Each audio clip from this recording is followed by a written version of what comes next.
Hi guys, welcome back to my YouTube channel. I hope you're all doing really well. So today's video, I've been meaning on recording for about 2 months now, but my camera broke and then, well, just being a mum is all consuming, to be honest. So just managing to sit down now. Sorry if I keep looking there to here. The lighting is going a bit strange, so I'm getting a bit distracted.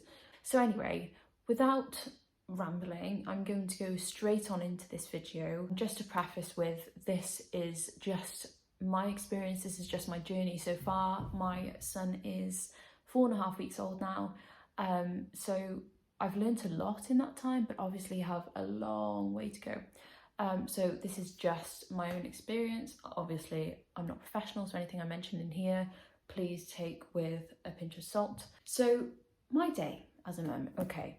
Firstly, forget about going to the toilet by yourself ever again, because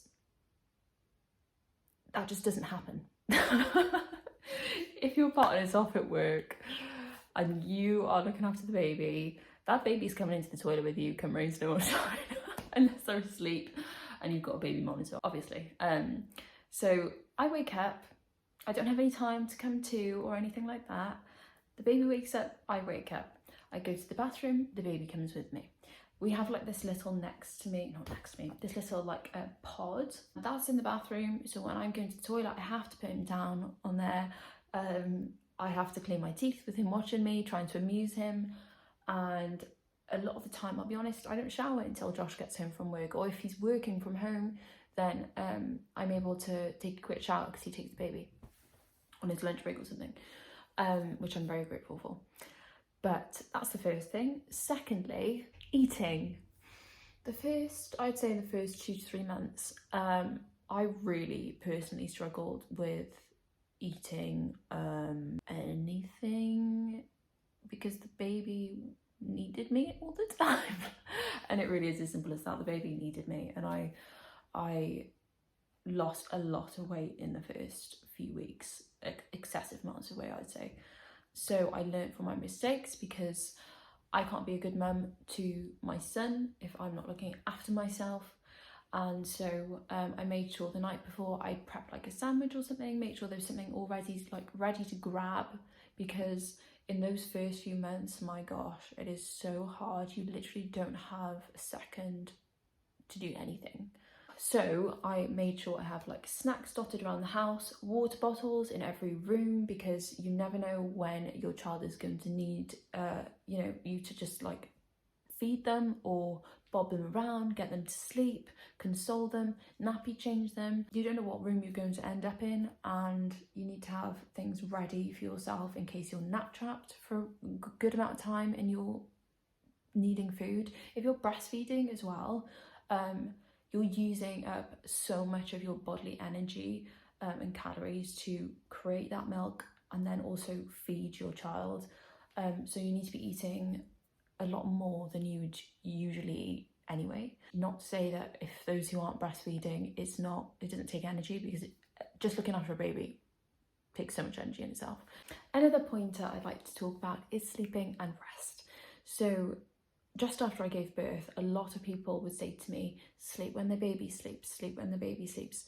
And I already knew this was really important. However, I really underestimated the amount of, the lack of sleep that I'd be having, and the effect that would have on my body and my mind and my emotions. It's not always easy to sleep when the baby sleeps. You can't always sleep when the baby sleeps. That's what I found anyway, because there's also a million other things that you want to do as a mum.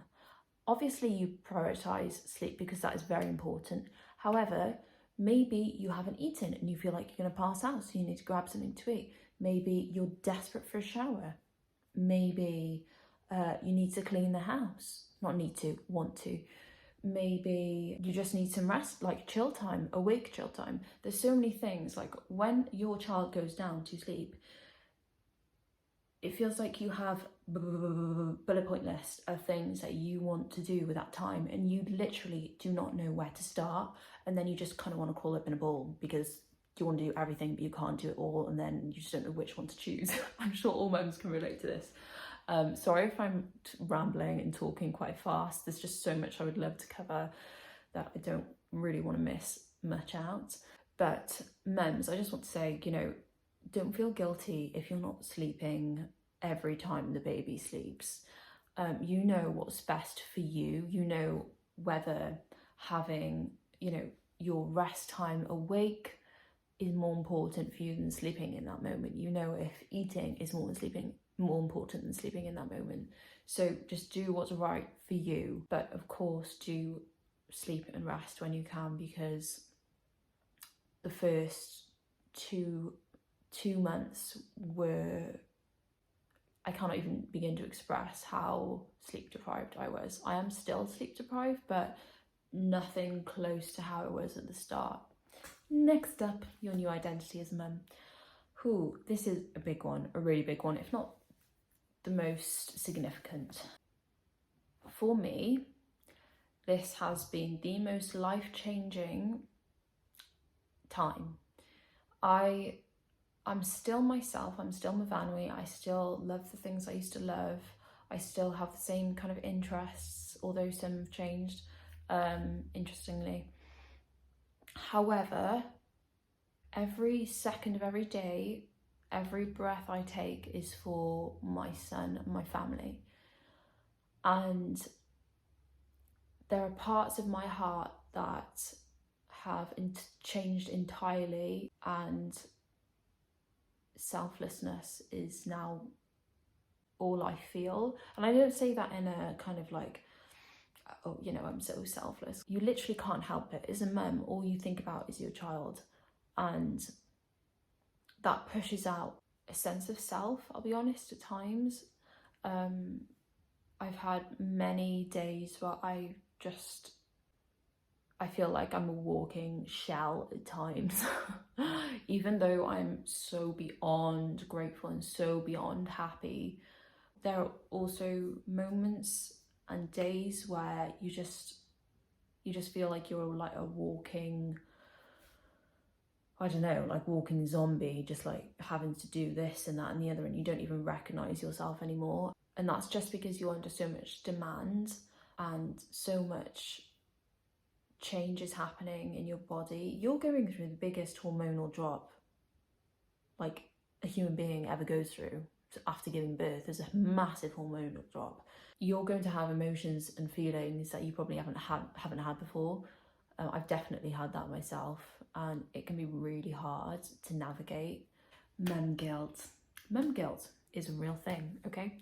I'm just going to very quickly reel off the areas where I have felt mum guilt. Sometimes I still do, especially in the first few months I felt this. Okay, so going to the toilet on my own, I feel guilty about that.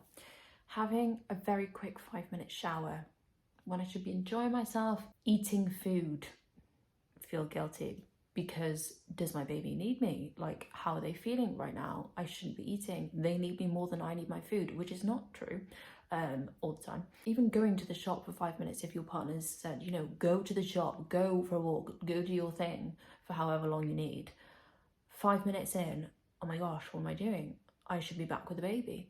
I am working on that actively because you can't feel guilty about these things all the time. You need to recognize as a mum that in order to be a good mum to your child, you have to look after yourself as well. Obviously the baby always comes first, but you really have to primarily make sure you are okay as well, because however you are is directly in association with your child and potentially impacting your child.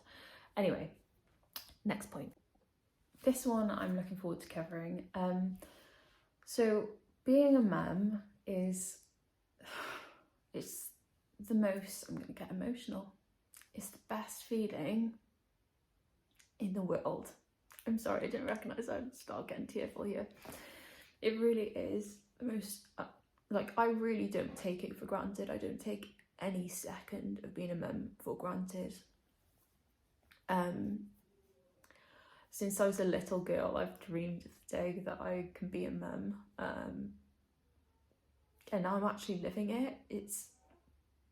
It's like a dream every day come true. But alongside that, it is the most challenging thing. You feel the best you've ever felt. You feel incredible because you're so happy and so joyful.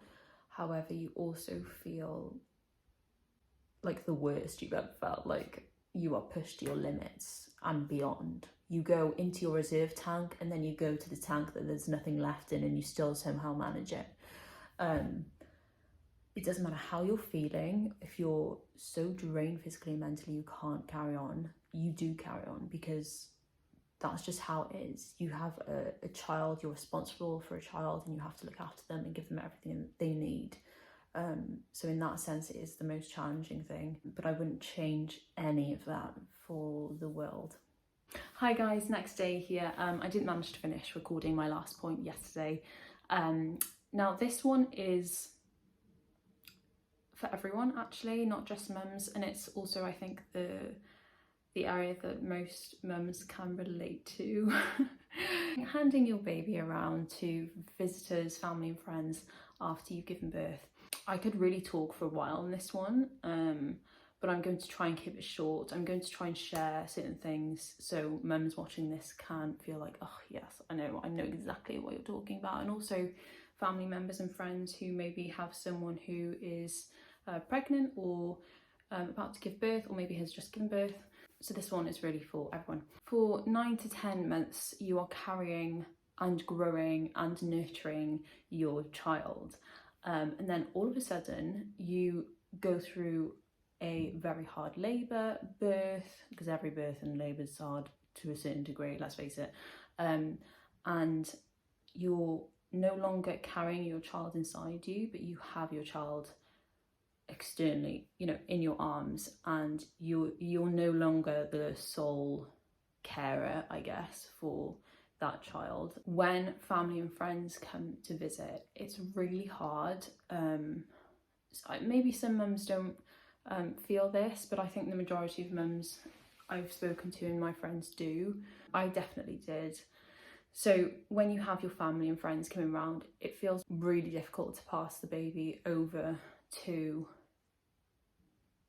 someone else, no matter who they are, no matter how close they are to you, because it literally feels like you're handing over your heart or part of your like body to someone else to hold, and to like touch and cradle and all that, and you don't know how long they're going to be holding your child for. It's a detachment when all you've had is attachment for 10 months. So I just want people to bear that in mind when you're visiting someone who's just given birth, because a lot of the time I think there's this misconception, oh, let me take the baby from you so, you know, you can rest. But actually 99% of the time it causes new mums more stress to hand the baby over to someone else, because I'll speak from my perspective. For me, I didn't like handing my child over for too long, because I knew that I was all they knew, and all of a sudden they're in this big, like, crazy world, and they're having like different scents, different people, like different faces, and it's all so unfamiliar to them. And as a mum, you also know when your child needs a feed. You know, like, kind of intuitively what they need. So it's really hard if you see someone else holding your baby and potentially at times the baby might be crying and you're like, oh.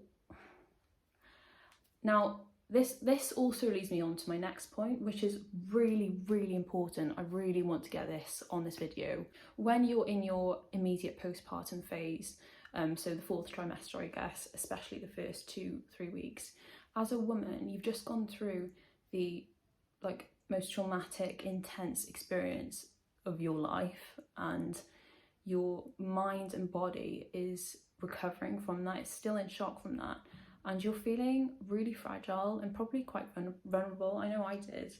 And to you, your partner is the person that is there to kind of support you, hold you, and, you know, at times stand up for you, because even though you have a voice as a woman, If, for example, the family members are over your partner's family members, you might not feel like you have a voice to speak up because you are feeling quite like not quite yourself, and also yeah, just really fragile. Like you don't feel like you can speak up. There's a lot going on inside you emotionally already. So the thought of saying to someone, hey, do you mind can I have my baby back? That seems like a big ordeal, and it also feels like you could possibly offend someone, even though that's not the case. And I wish like I could have said when I wanted to, yeah, can I have the baby back, please? But I think that's really important for partners to know as well. For the partners of the woman who's given birth, it's really important that you guys like almost maybe like have a code.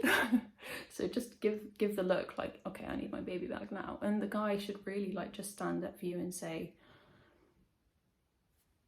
oh, he needs a feed, or she needs a feed, or, you know, nappy change, kind of, do you know what I mean? And then just hand the child back to you, because you could be the strongest, most independent woman, you know, who speaks up for herself, but after giving birth you are in a different state of being. So I just wanted to mention that, because it's really hard for mums to sometimes actually be honest and say what they feel, especially in the first few weeks, because they're emotionally in shock and recovering. So yeah, I hope that's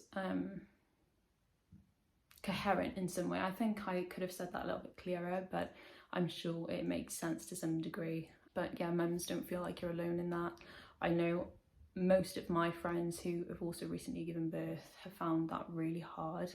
There were times where I literally went upstairs when I had visitors downstairs. I went upstairs and I cried because it was really difficult for me to hand my baby over to someone else. And that's not because I don't like the person who's holding my child or anything like that. I just have held that child and I've looked after it and grown it myself for 10 months, and all of a sudden someone's holding it and rocking it and having an opinion on this and that, and it's a lot, you know. Anyway, I'll finish there. I hope you guys have enjoyed this video. I hope it's helped in some way, and I will see you in the next video. Take care, guys. Lots of love. Bye.